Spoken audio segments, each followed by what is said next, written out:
I am sitting in my living room right now, staring at an engagement ring that cost me 3 months' salary.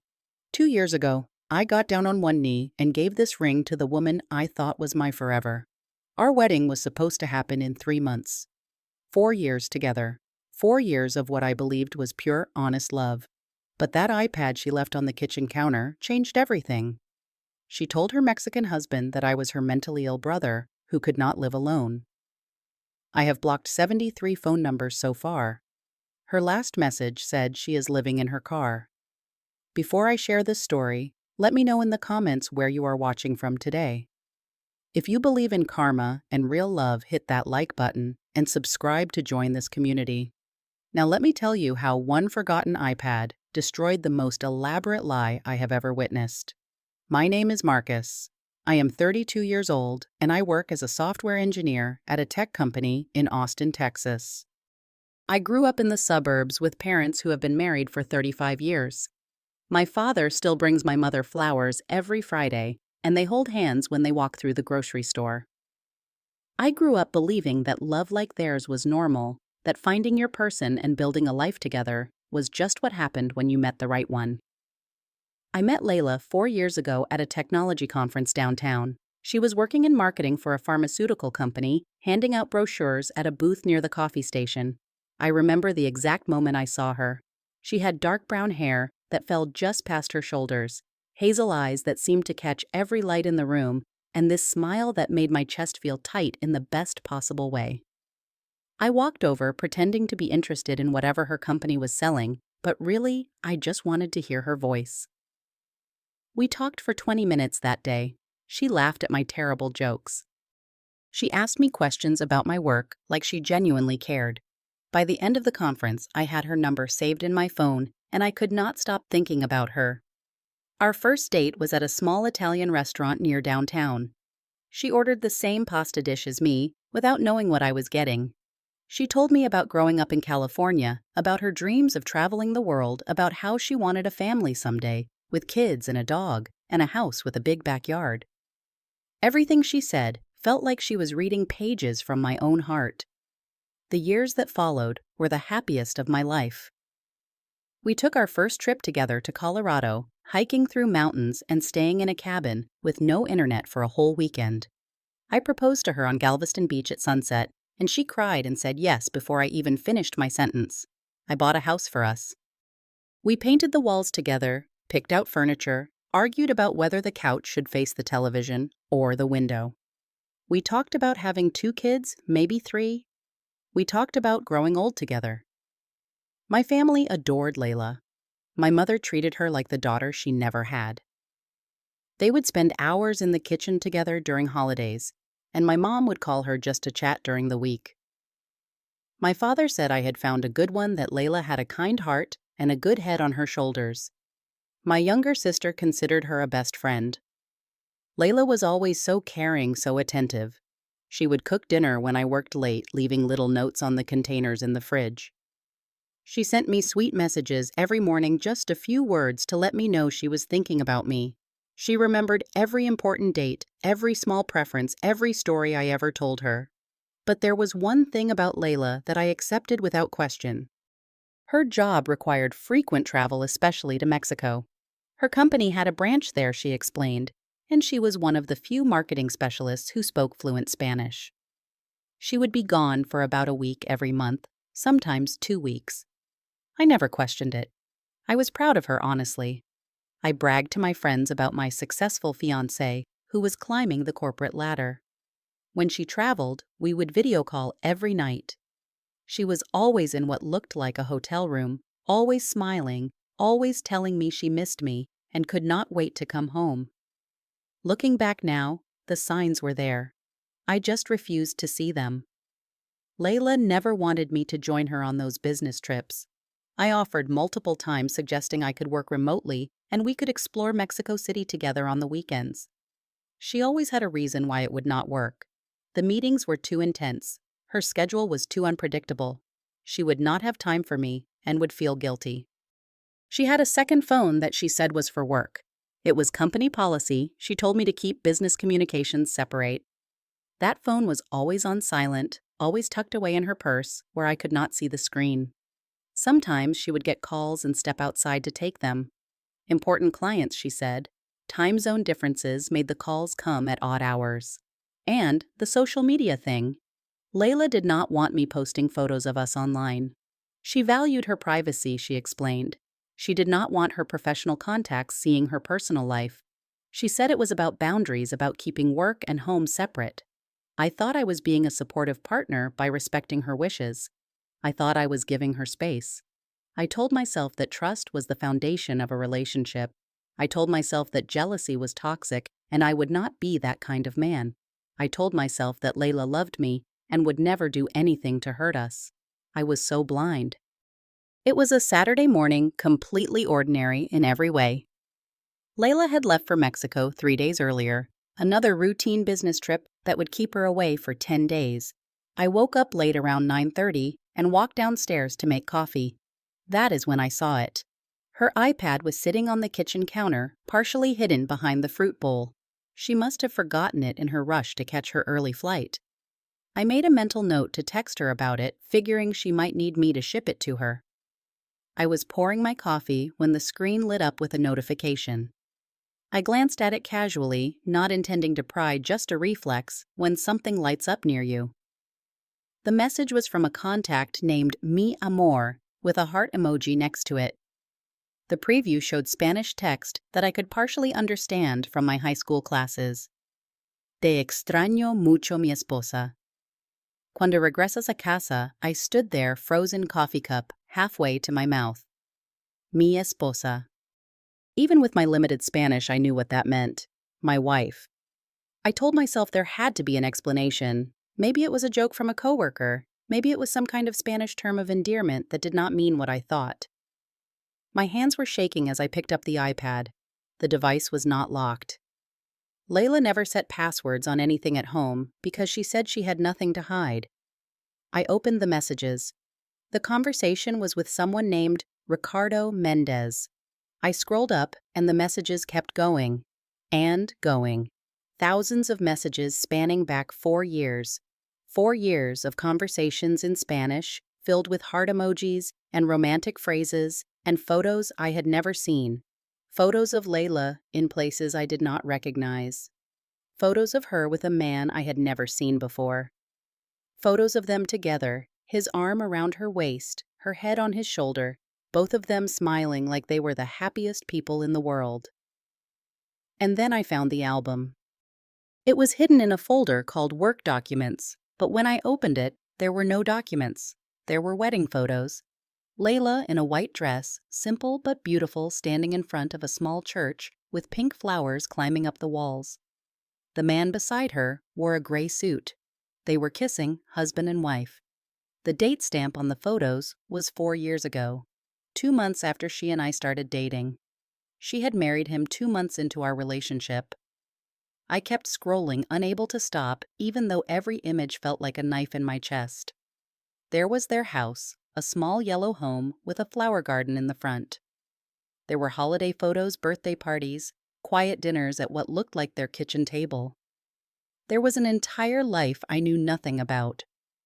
Then I found the ultrasound images. Baby Mendez, 7 months, the caption read in Spanish. My fiancé was 7 months pregnant with another man's child while I was booking venues for our wedding. I thought I might throw up. I actually walked to the sink and stood there dry, heaving my whole body, rejecting what my eyes had just seen. But the worst was yet to come. I found a conversation from about a year ago. Ricardo was asking about a photo he had seen on the Facebook page of one of Layla's cousins.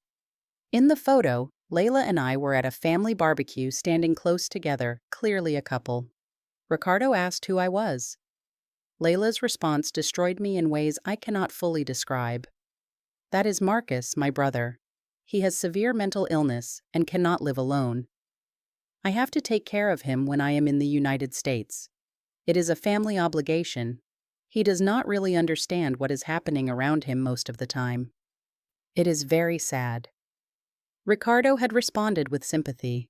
Poor man, you are such a good sister to care for him like that. Your family is lucky to have you. She had turned me into a mentally ill relative, an obligation, a sad story she told to explain away my existence in her life. Every time Ricardo saw evidence of me, she had a lie ready. I was not her partner. I was not the man she was planning to marry. I was her broken brother who needed supervision. I collapsed onto the kitchen floor, still holding that iPad. 4 years of my life played back in my mind like a movie I was suddenly watching in a completely different language.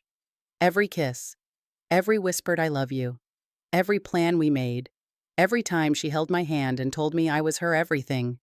Lies. All of it. A performance so convincing that I never suspected a single moment of it. I called my mother.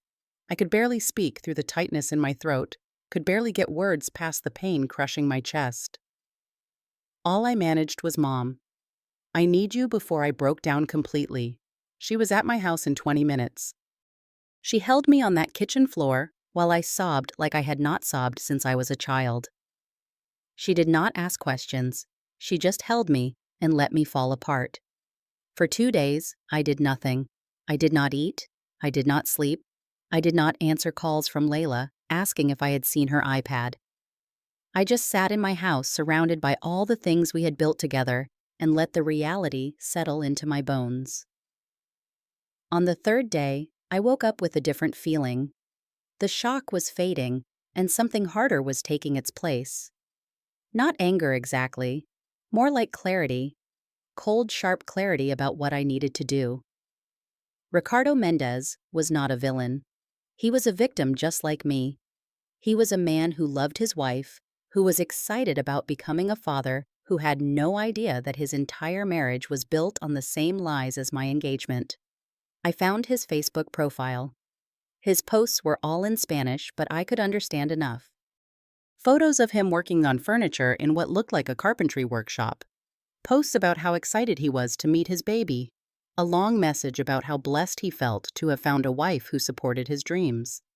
This man deserved to know the truth. I spent 3 hours composing my message. I wrote it in English, knowing I could not trust my Spanish to convey something this important. I explained who I was. I explained how long Layla and I had been together.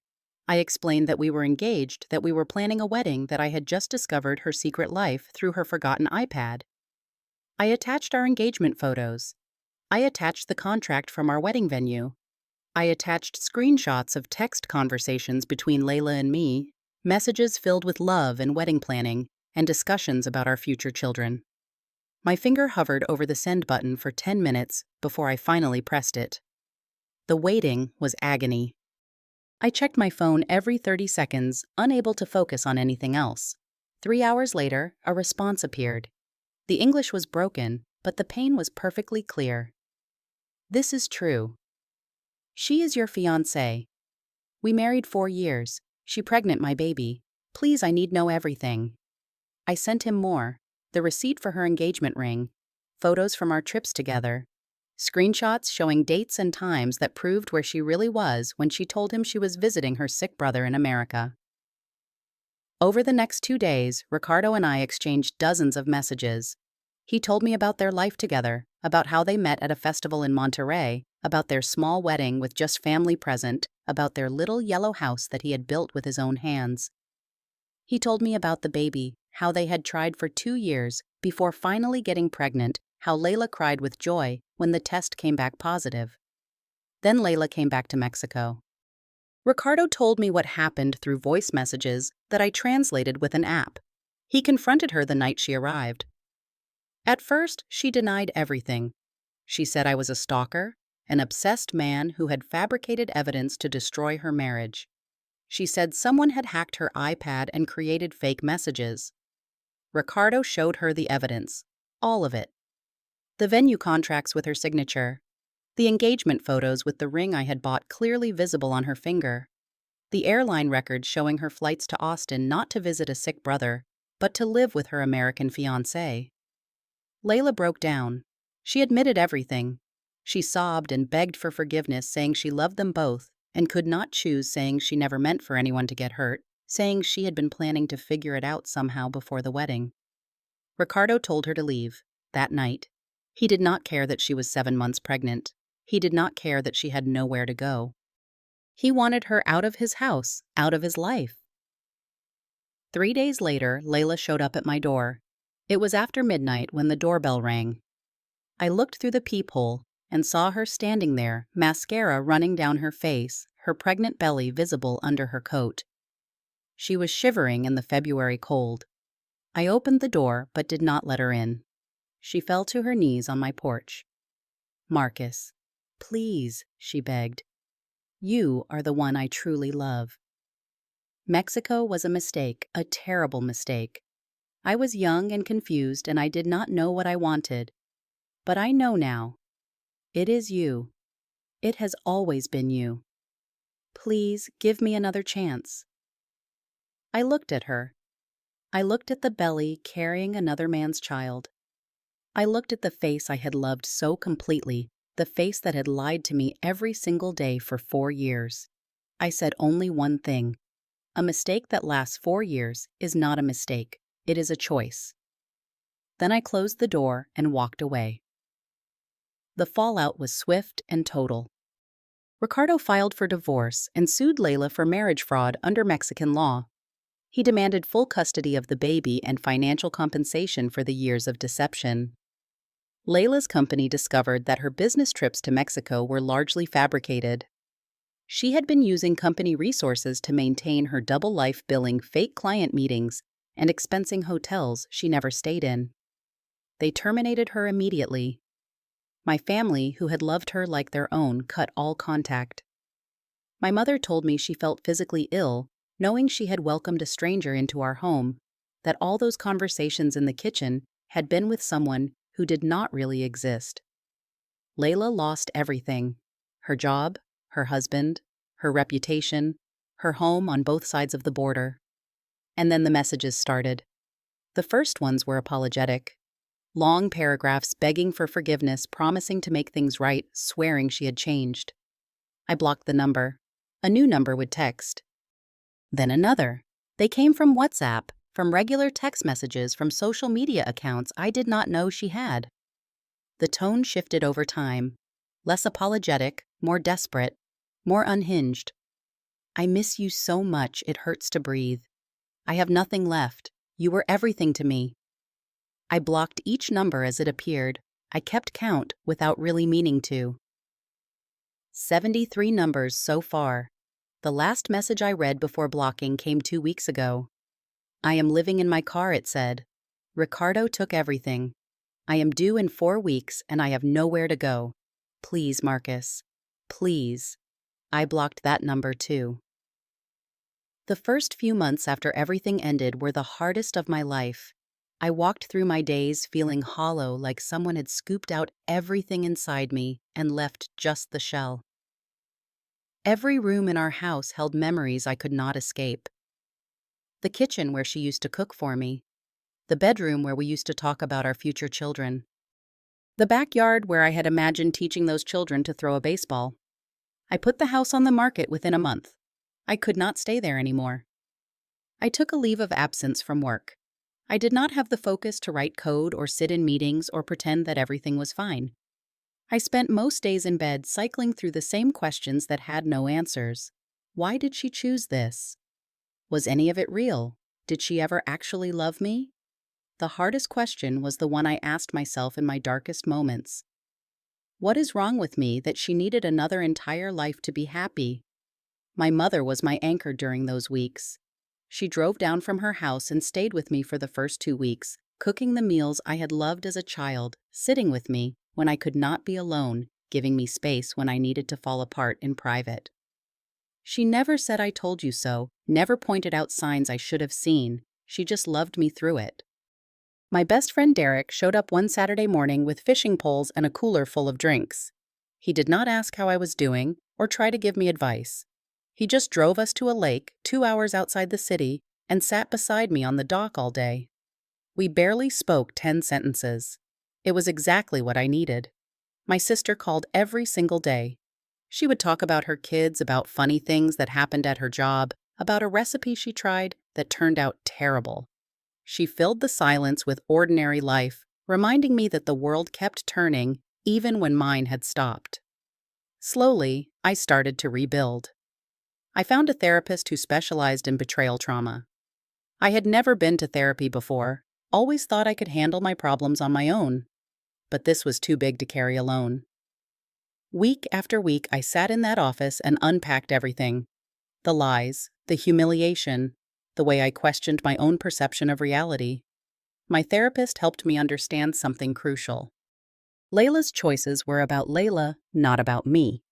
Her ability to deceive did not reflect my worth as a partner. Her double life was not evidence of something I lacked. Some people are simply broken in ways that have nothing to do with the people who love them. I started running in the mornings. There was something powerful about it, something that made me feel like I had control over at least one thing in my life. I would lace up my shoes before sunrise and run until my lungs burned and my mind went quiet. Mile after mile, I ran away from the person I had been and toward someone new. 6 months after the iPad, I accepted a job offer in Denver. A fresh start in a city where no one knew my story, where I could walk down the street without worrying about running into someone who would look at me with pity. I moved into a small apartment with mountain views. I made new friends who knew nothing about Layla. I started dating again cautiously with eyes wide open and walls carefully maintained. A few months ago, I heard through a mutual friend what happened to Layla. She gave birth to a baby girl.